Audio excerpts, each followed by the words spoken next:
नमस्कार दोस्तों, आपका मेरे चैनल पर स्वागत है। दोस्तों, आषाढ़ मास के शुक्ल पक्ष की एकादशी को ही देवशयनी एकादशी कहा जाता है।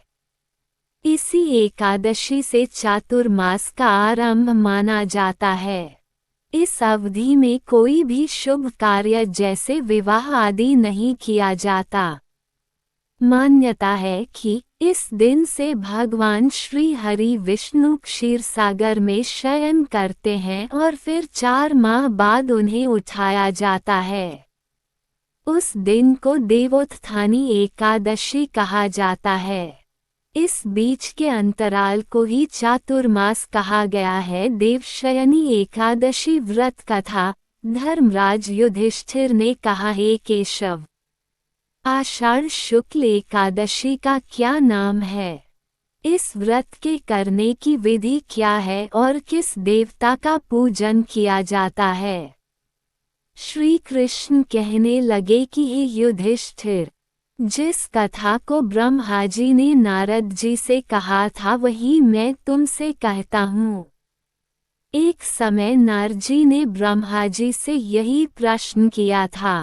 दोस्तों, तब ब्रह्मा जी ने उत्तर दिया कि हे नारद, तुमने कलियुगी जीवों के उद्धार के लिए बहुत उत्तम प्रश्न किया है। क्योंकि देवशयनी एकादशी का व्रत सब व्रतों में उत्तम है।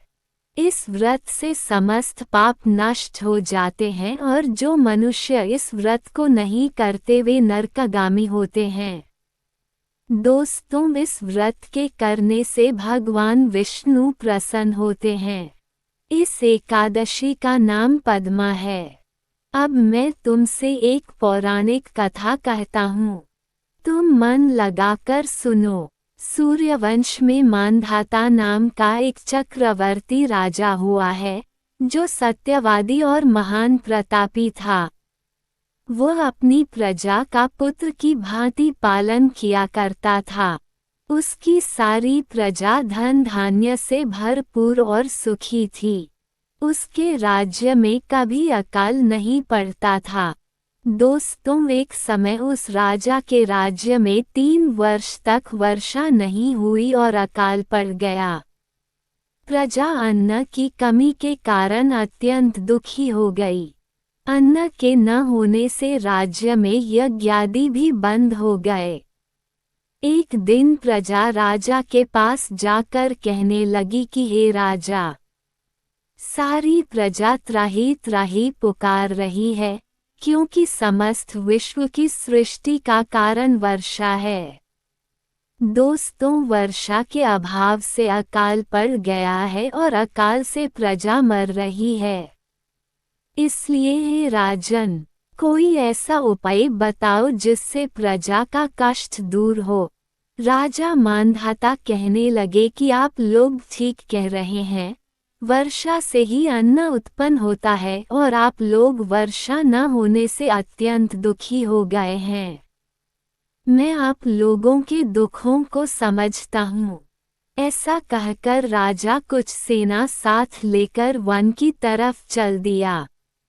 वह अनेक ऋषियों के आश्रम में भ्रमण करता हुआ अंत में ब्रह्मा जी के पुत्र अंगिरा ऋषि के आश्रम में पहुंचा। वहां राजा ने घोड़े से उतरकर अंगिरा ऋषि को प्रणाम किया। दोस्तों, फिर मुनि ने राजा को आशीर्वाद देकर कुशलक्षेम के पश्चात उनसे आश्रम में आने का कारण पूछा। राजा ने हाथ जोड़कर विनीत भाव से कहा कि हे भगवान, सब प्रकार से धर्म पालन करने पर भी मेरे राज्य में अकाल पड़ गया है। इससे प्रजा अत्यंत दुखी है। राजा के पापों के प्रभाव से ही प्रजा को कष्ट होता है, ऐसा शास्त्रों में कहा है। जब मैं धर्मानुसार राज्य करता हूँ तो मेरे राज्य में अकाल कैसे पड़ गया, इसके कारण का पता मुझको अभी तक नहीं चल सका। अब मैं आपके पास इसी संदेह को निवृत्त कराने के लिए आया हूँ। कृपा करके मेरे इस संदेह को दूर कीजिए। साथ ही प्रजा के कष्ट को दूर करने का कोई उपाय बताए। इतनी बात सुनकर ऋषि कहने लगे कि हे राजन, ये सतयुग सब युगों में उत्तम है। इसमें धर्म को चारों चरण सम्मिलित हैं, अर्थात इस युग में धर्म की सबसे अधिक उन्नति है। लोग ब्रह्म की उपासना करते हैं और केवल ब्राह्मणों को ही वेद पढ़ने का अधिकार है।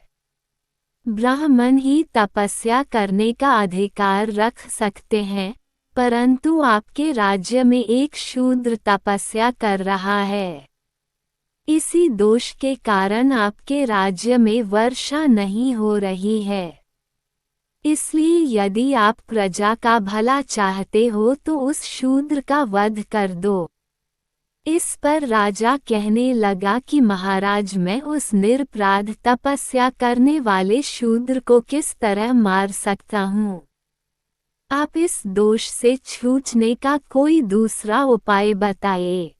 तब ऋषि कहने लगे कि हे राजन, यदि तुम अन्य उपाय जानना चाहते हो तो सुनो। आषाढ़ मास के शुक्ल पक्ष की पद्मा नाम की एकादशी का विधिपूर्वक व्रत करो। व्रत के प्रभाव से तुम्हारे राज्य में वर्षा होगी और प्रजा सुख प्राप्त करेगी, क्योंकि इस एकादशी का व्रत सब सिद्धियों को देने वाला है और समस्त उपद्रवों को नाश करने वाला है। इस एकादशी का व्रत तुम प्रजा, सेवक तथा मंत्रियों सहित करो। दोस्तों, मुनि के इस वचन को सुनकर राजा अपने नगर को वापस आया और उसने विधिपूर्वक पद्मा एकादशी का व्रत किया।